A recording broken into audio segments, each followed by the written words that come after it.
My name is Nick Guadagno. I'm a student photographer. I'm originally from Tampa, Florida, but I moved to Boston about 9 years ago.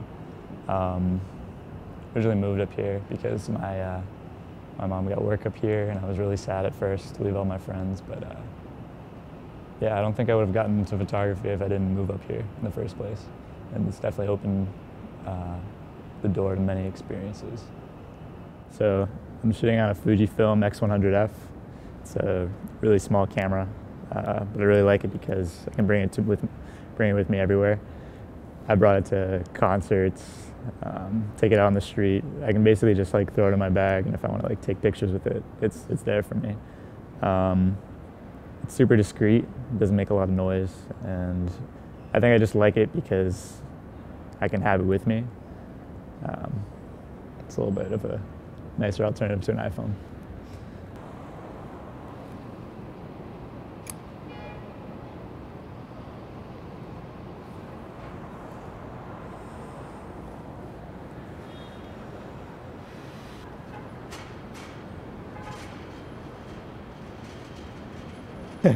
Yeah, this is a sponsored video.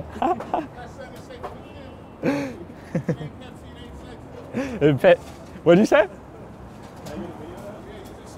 it ain't Pepsi, it ain't sexy. I know I'm ugly, but I'm still sexy. Oh, okay, all right. I'm gonna grab a photo, y'all. We out here. Have a good day, guys.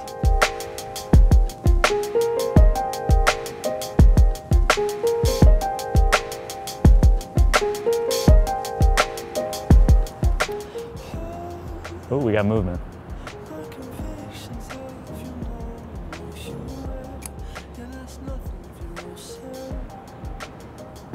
This is like gang number 1 up here, and then if you look, it's like the rival gang up there. Not a lot of loyalty though. I think a lot of people are leaving this one here.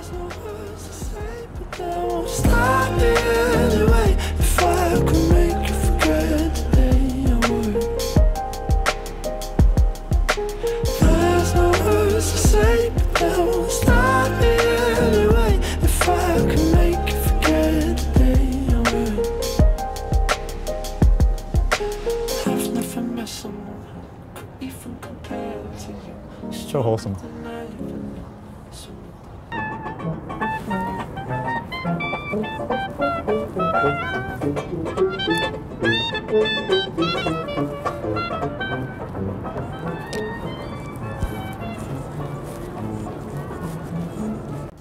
We are the statue standing silently, we scorn. But without these sanctions self-imposed. Yeah, there was a time in high school where I transferred schools and I didn't really know anybody, and I felt pretty lonely, and this was around the time when I was really getting into photography. So I would take my camera out on weekends and I would go into the city.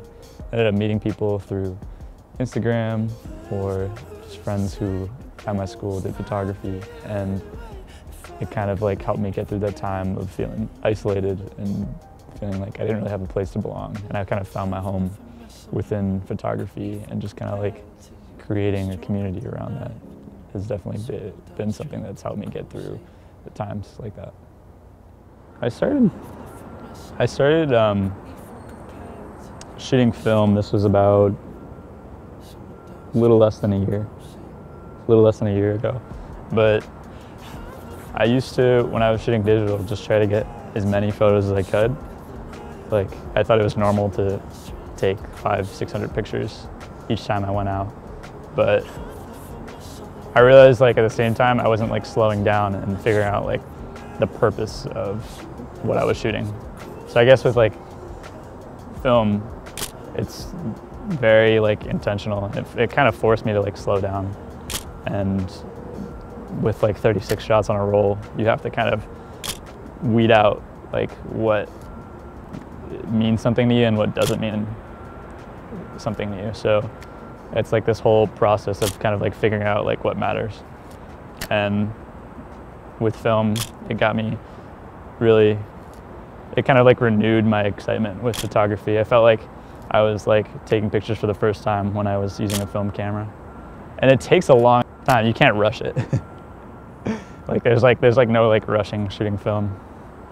I know when I can go out with this camera, like I'll just rush home and I can put the SD card in your computer, but with film you gotta wait, and you can't review, and you have to kind of let it sink in. So yeah. Photography is a constant process of evolution, and you're always finding yourself and you're always learning about stuff. And if you weren't and you hit a point where you were like stagnant, then that's when you should be worrying. So it's a constant process of learning. There's no specific thing that you should be shooting. There's no specific style you should be following. It's up to your discretion. If you see something and you like doing it, then do it. Don't take the opinions of people above you too seriously. Don't follow along with the crowd. Try to find your own personal voice. Yeah. I wish I could do like a backflip or something cool. What's that? I wish I did. I'd probably like fall like on my head or something. I can't even do one on a trampoline. I'm sure someone like good at parkour could just go off this wall and just flip.